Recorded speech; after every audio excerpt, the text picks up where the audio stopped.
دا د خیبر ضلع جمرود علاقې سخي پول هغه مشهور آیس کریم دی کوم چې د علاقې د مشهورتۍ باعث هم جوړ شولو. د دغه آیس کریم جوړونکي دا دعوه کوي چې دا د پاکستان واحد هغه آیس کریم دی کوم چې د پیو نه جوړیږي، ولې نور آیس کریمونه د رنګ او د اوبو او د شکرینو نه جوړولی شي. د دغه وجې دغه منفرد ذایقه اوس د خلکو زړونو ته غورځېدلې ده. مولانا محمد اشفاق تو باندې نور سکریم په 2-3 منټه کې ولې کیږي چې وایي شي وای موږ سکریم یو غنټه په باندې یو غنټه ټیم دی پرګه نه ولې کیږي زما وره چې کوم سکریم دی دا پودرونه جوړیږي او نور کیمیکل په کیا شي موږ سکریم مختلف ته غو نه ځای چې موږ یې خو شودونه جوړو خالص ته صرف خلق مختلف ورسیلر لرزوینو نه پیښور نرسي بورډ نرسي شاګیتون نرسي دملګوري غونډ نرسي خپل داخل کرسي په ماو سره والا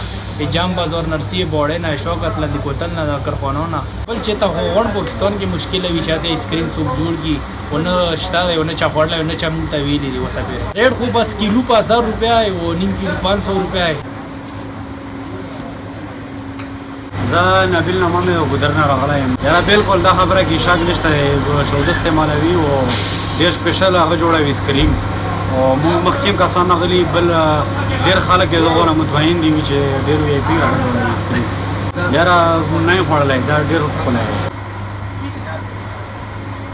د سخي پول د دغه آیس کریم د مشهورتۍ او د منفردوالي څه وجه ده د دې پته د خوړو نه پس لګي. محمود الله خان افریدي، سنو پښتونخوا، خیبر.